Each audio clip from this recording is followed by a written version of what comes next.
यो साँढेसँगको लडाईँ यो अनिवार्य लडाईँ हो।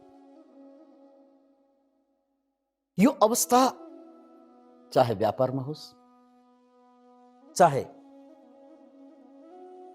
राजनीतिमा होस्, चाहे विज्ञानमा होस्, चाहे कलामा होस्, चाहे अध्यात्ममा होस्, एउटा चरण आउँछ जुन चरण पार गर्न सकेन भने जिन्दगी नै वार बनिदिन्छ, वार फिल्ड बनिदिन्छ। अधिकांश मान्छे यहाँबाट भाग्छन्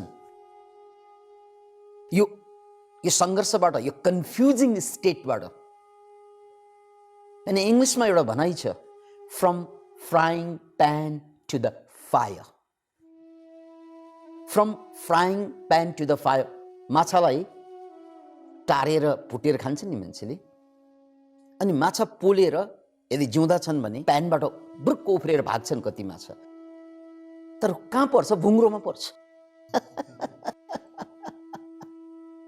from frying pan to the fire, यो भनाइ यसरी नै जन्मेको हो। अतः मान्छे जब यो सङ्घर्षबाट भाग्छ नि, यो कन्फ्युजिङ स्टेटबाट भाग्छ, त्यो भाग्न साथ ऊ फस्ने ठाउँ के? रक्सी। ऊ फस्ने ठाउँ के? बदमाशी। ऊ फस्ने ठाउँ के? डिप्रेसन। ऊ फस्ने ठाउँ के? Anxiety disorder. So all mental diseases जीवनभर हामीले सुन्ने गरेका मानसिक समस्या, मानसिक तनाव, यो आक्रोश, यो एग्रेसन, यो डिप्रेसन, यो फ्रस्ट्रेसन, यो जीवनका सारा पीडा र दर्द मेरै गलामा आएर किन बसिआयो? किनभने simply I am escaping from the reality. You know it? Those people who escape from the reality, उनीहरूको सारा जीवन नै दुःखमय हुन्छ। आगोबाट बच्ने एउटै तरिका छ, तिमी पनि आगो हुनु, अनि आगोले तिमीलाई जलाउनै सक्दैन।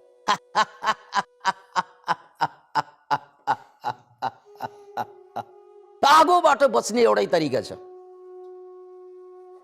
आगो हुनु, अनि आगोले आगोलाई जलाउन सक्दैन, अन्यथा तिमीलाई बाँकी राख्दैन आगोले।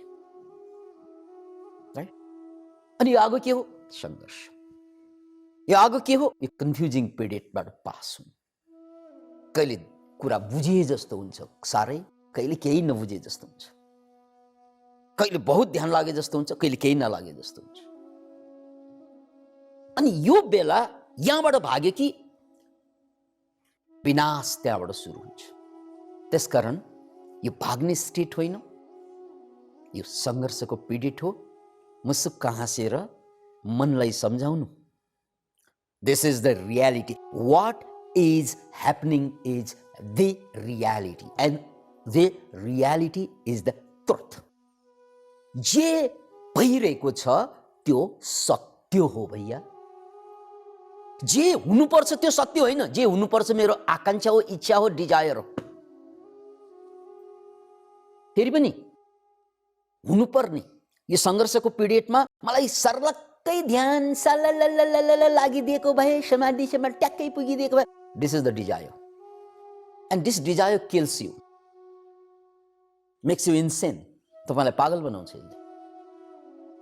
मलाई अरूलाई जस्तै सर्लक्क ध्यान लागिदिएको भए,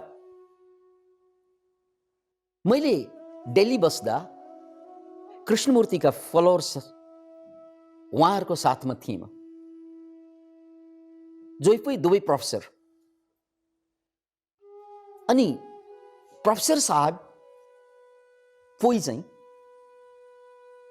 बडो realised being, has no question and no answer, he is living with the truth.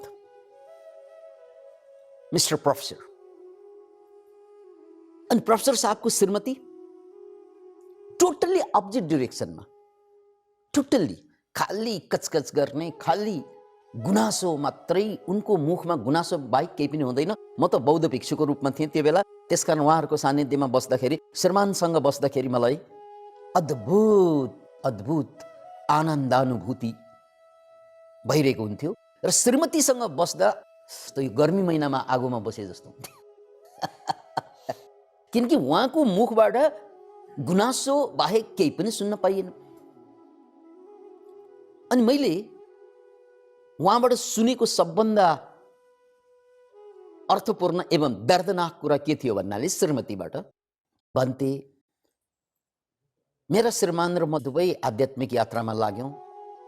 उहाँ एउटा स्टेटमा पुग्नुभयो, तर मलाई भने कृपा नै भएन गुरुहरूको। उहाँमाथि कृपा बर्स्यो, ममाथि कृपा नै बर्सिएन। अब म योगानन्दको जीवनी पढ्छु, फटफट छाती पोलेर आउँछ। यो उमेरमा, उमेर पनि गइसक्यो, 30 वर्षदेखि पढिरहेको छु, गुरुहरूलाई सुनिरहेको छु।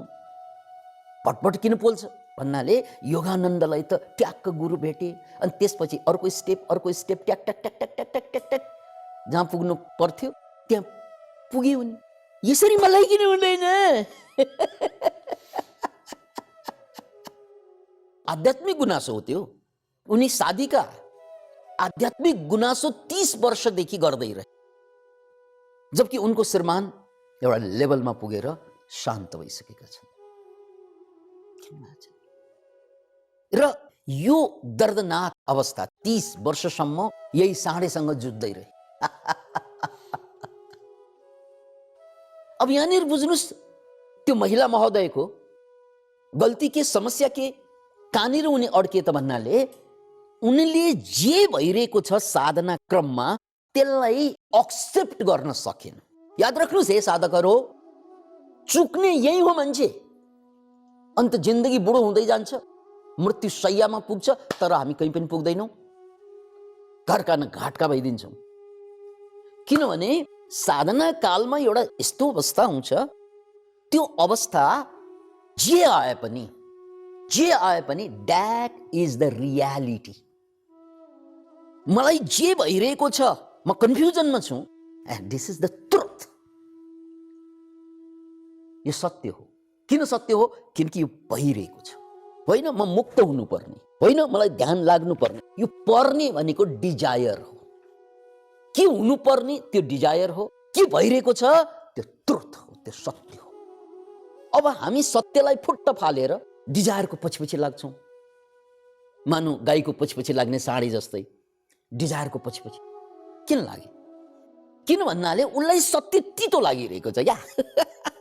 ऊ तितो भएको कारणले गर्दा मिठो डिजायर खोज्दैछ उसले। सत्य तितो छ, डिजायर मिठो लाग्छ उसलाई। काश मलाई ध्यान लाग्दिएको भए, काश म मुक्त भइदिएको भए, काश गुरुले जस्तै मैले पनि प्रवचन दिन सकेको भए, काश।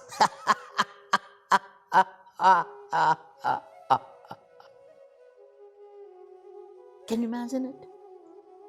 त्यसैले फेरि पनि बुझ्नु, तपाईलाई जे हुन्छ, जे भइरहेको छ, यसलाई स्वीकार गर्नु। किनकि त्यही मात्र सत्य हो जे भइरहेको हुन्छ। जे हुनेवाला छ त्यो डिजायर हो। डिजायरमा मान्छेको विकास हुँदैन। चेतनाले कोल्टो फेर्दैन, चेतनाले छलाङ मार्नुपर्छ। त्यसलाई क्वान्टम लिप भनिन्छ। त्यो क्वान्टम लिपको लागि, त्यो छलाङको लागि जे भइरहेको छ त्यसलाई स्वीकार। कहिले ध्यान लाग्छ, कहिले लाग्दैन, कहिले कुरा बुझ्छ, कहिले बुझ्दैन, कहिले रिस उठ्छ, व्हाटएभर इज ह्यापनिङ। कहिले ईर्ष्या जाग्छ, कहिले काम वासनाले मलाई फेरि सटाउँछ। इट्स अलराइट यार, it's alright. What is wrong with me? मलाई जे भइरह्यो that is not the problem. मलाई यो चाहना छैन क्या, म फेरि काम वासना फसौँ, यो मन्जुर छैन। फेरि मलाई रिस उठ्नु, यो मलाई मन्जुर छैन। मैले यत्रो ध्यान गरिसकेँ, यत्रो गुरुको प्रवचन सुनिसकेँ, अब म त अलग्गै मान्छे हुनुपर्ने, त्यसकारण म पुरानै हुनु, यो मलाई मन्जुर छैन। That is the problem. किन मन्जुर छैन? किन किन किन किन you have a desire. And यो डिजायरले तपाईँलाई सत्यबाट हजारौं कोस टाढा लगिदिन्छ। अनि त्यो सत्यबाट जो टाढा हुन्छ त्यो नष्ट हुन्छ। त्यही हो मेन्टल प्रब्लमका कारणहरू। त्यसकारण यो साँडेलाई बुझ्नुहोस्, सङ्घर्ष चलिरहेको छ। कहिले साँडेले हान्छ, कहिले म साँडेलाई तान्छु, कहिले साँडेले मलाई तान्छ। हुँदैन। कहिले ध्यान लागे जस्तो हुन्छ, कहिले काम वासना जागे जस्तो हुन्छ, कहिले ध्यान लागे जस्तो, कहिले लोभ लागे जस्तो हुन्छ, कहिले ध्यान लागे जस्तो हुन्छ, कहिले कन्फ्युजन आए जस्तो हुन्छ। It's all right, that's all right. Because it's a truth. That's it. यसलाई स्वीकार गर्न सकेन भने अनि साधक सिद्धिन्छ। यो साँडेसँगको जुदाई, यो साँडेसँगको सङ्घर्ष, यो अप्स एन्ड डाउन, जीवनका सारा कुरूपतालाई जस्तो छ त्यस्तै स्वीकार गर्नु। किन किन किन भन्नाले त्यही मात्रै सत्य हो। भोलि आउने कुरा सत्य हुँदैन, आज जे भइरहेको छ त्यो सत्य हो। अनि सर म यो कुरूपतासँग वाक्क ढुक्क प्याक्क लागिसकेँ, मलाई मनै पर्दैन यो।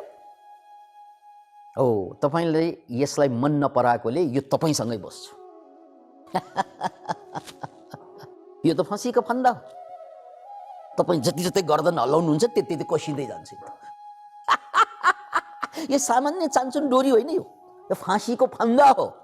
जति फुट्कन गरिन्छ त्यति त कसिँदै जान्छ।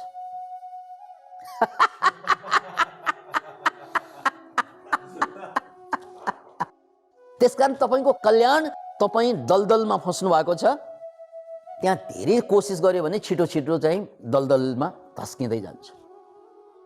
सो कल्याण कोसिस नगर।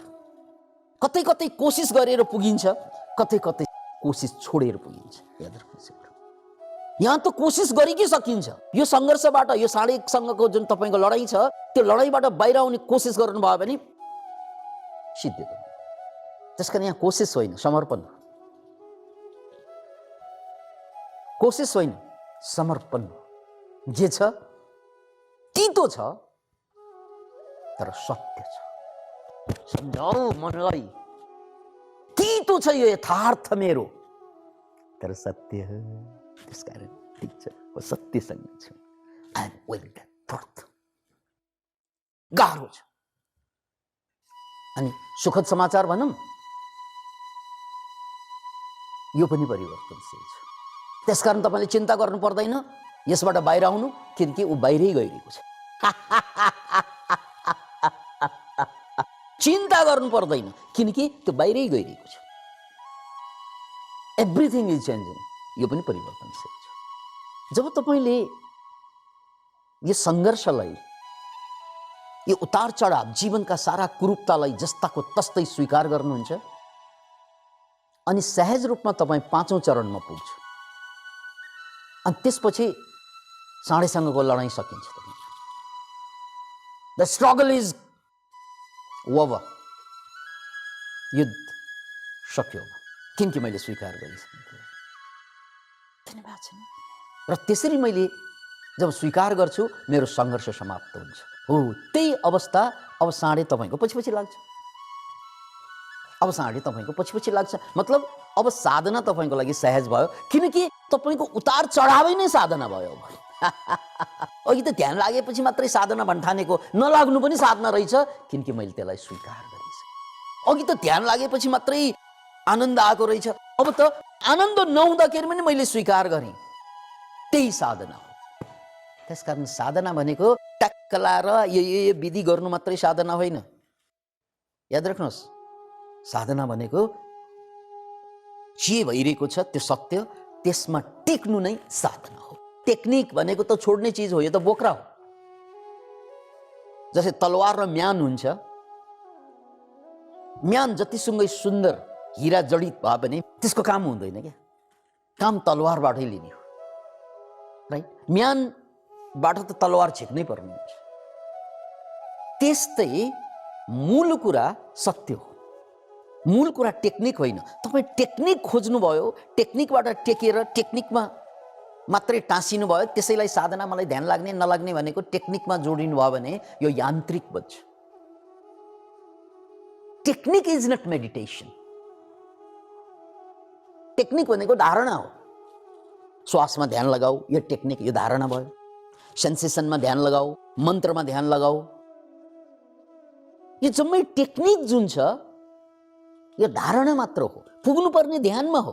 ध्यान त त्यहाँबाट सुरु हुन्छ जब तपाईँले सत्यलाई जस्तो छ त्यस्तै स्वीकार्नुहुन्छ, बिना सङ्घर्ष। बिना सङ्घर्ष ध्यान लागिरहेको छैन, मलाई कहाँ कहाँ मन भट्किरहेको छ, तर म मन भट्किरहेको छ, ठिक छ, इट्स अल राइट, किनकि यो सत्य हो। दिस इज मी, यही हो। जब यसलाई पूर्णतया स्वीकार्छु नि, त्यही ध्यान बनिदिन्छ तपाईँलाई। ओहो, मैले टेक्निकमा खोजिरहेको ध्यान त यहाँ पो रहेछ। किनकि टेक्निकले धारणासम्म पुर्याउने हो, ध्यान त मरि नै आउँदैन। टेक्निकमा टेकेर लागेको ध्यान त गइगयो नि, त्यो टेक्निक छोडी के गयो। त्यसकारण ध्यान त त्यो अवस्थाको नाम हो जहाँ मेरो एफर्टै हुँदैन। ऊ साँडेसँगको लडाइँ छ नि, धारणाको लडाइँ हो।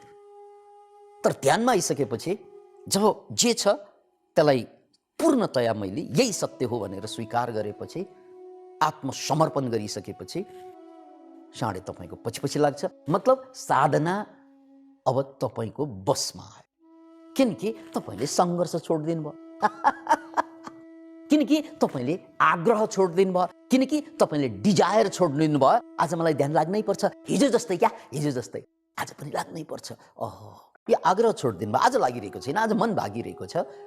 इट्स अल राइट, किनकि यो सत्य हो, आजको सत्य हो। यो हिजो ध्यान लाग्यो, त्यो हिजोको सत्य हो। आज ध्यान लागेन, यो आजको सत्य हो। हिजो पनि म सत्यमा थिएँ, ध्यान लाग्यो। आज पनि म सत्यमै छु, किनकि ध्यान लागिरहेको छैन, यो पनि सत्य हो। त्यसकारण सत्य कुरूप पनि सत्य हो, सुन्दर पनि सत्य हो। त्यसकारण सत्यलाई जस्तोको तस्तै स्वीकार गरेपछि अनि साँडे आयो बसमा। जहाँ तपाईँले आफूलाई जस्तो छ त्यस्तो स्वीकार गर्नुहुन्छ, त्यो अवस्थादेखि अक्रिया योग सुरु हुन्छ। किनकि सङ्घर्षको कारणले तपाईँ परमात्मासँग छुट्टिनु भएको हो। सङ्घर्ष छोड्न साथ तपाईँ र परमात्मा एउटै हो। किनकि तपाईँले सत्यलाई स्वीकार गर्न साथ सङ्घर्ष समाप्त भयो। सङ्घर्ष समाप्त हुन साथ जे बाँकी रहन्छ, that is meditative state. That is the beauty of your life. जब तपाईँले सत्यसँग रहने बानी बस्छ तपाईँको, त्यही हो साधना। अनि त हरेक कुरा, त्यो शत्रुबाट पनि आनन्द, मित्रबाट पनि आनन्द, है, हरेक कुराबाट आनन्द हुन्छ। जब भगवान कृष्णको बाँसुरीको स्वर लहरी जब गुन्जिन्छ यो हावामा, अरूको त कुरा छोडौँ, त्यो गोपीहरू जो ककसका स्वास्नी, ककसका बुहारी हुन्छन् नि, घरमा काममा व्यस्त हुन्छन् यिनीहरू, हो। तर जब कृष्णको बाँसुरी बज्छ, गोपीहरू आफ्नो भाँडा माझ्नेहरू भाँडा बीचमा छोडेर कृष्णको बाँसुरीतिर चाहिँ कुद्छन्। खाना पकाएकाहरू खाना डढोस् त्यो छोडेर चाहिँ कुदेका हुन्छन्। सारा सुधबुध सबै कुरा बिर्सिदिन्छ। यो संसारको जुन बन्धन छ नि, यो कर्तव्य रूपी बन्धन, किनकि यही कर्तव्यले त जिन्दगीभर गुलाम बनाएको होइन तपाईँलाई। मेरो कर्तव्य के, भात पकाउनु भयो, अनि जिन्दगीभर भात पकाएर के हुन्छ, बुढा हुन्छ, मर्छ, अरू के हुन्छ। यो कर्तव्य गरे होइन।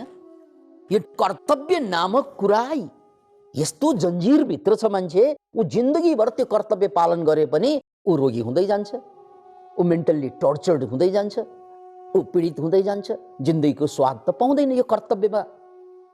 तर जब बाँसुरीको आवाज आउँछ कृष्णको, त्यो बेला कर्तव्य भाँडमा जान्छ। त्यही हो सिक्स्थ स्टेट। त कृष्णको बाँसुरी सुन्नुहोस्, तपाईँलाई ध्यानको 6औं चरणमा ट्याकै पुर्याइ। यो काम गर्नुपर्छ, त्यो काम गर्नुपर्छ, त्यो काम गर्नुपर्छ, थुप्रै छ नि कर्तव्य संसारमा। त कुनै पनि कर्तव्यले तपाईँलाई रोक्दैन, किनकि तपाईँमा यति मस्ती छ, यति मस्ती छ, यो संसार मान्छेले बनाएका सारा बन्धन त झ्यामझुम तोडेर बाहिर आउनुहुन्छ। यो कर्तव्य नामक बन्धन त मान्छेले त बनाएको हो, अरू कसले बनाएको, परमात्माले बनाएको हो यो बन्धन। तैँले चाहिँ श्रीमती, तैँले भात पकाउनै पर्छ, श्रीमानलाई सेवा गर्नै पर्छ, यो परमात्माले भनेको कि मान्छेको बुनेको जालो? आफै सोच्नुहोस् त, वाट इज कर्तव्य? एउटै कर्तव्य छ मान्छेको, उसलाई बुझ्नु, जसको कारण हामी यो धरतीमा छौँ। त्यो परमात्मालाई चिन्नु बाहेक अरू कर्तव्य के छ र? किनकि त्यसलाई चिनेन भने यो सारा जिन्दगी लडाइँ हुन्छ। त्यसकारण एउटै कर्तव्य छ यो जिन्दगीको, त्यो हो परमात्माको बोध गर्नु। अरू त सबै कुरा काम चलाउ कर्तव्य हो। यो कर्तव्यले कसैलाई पनि कहीँ पनि कहिले पनि पुर्याएको हुँदैन र अहिले पनि पुर्याउँदैन, राइट?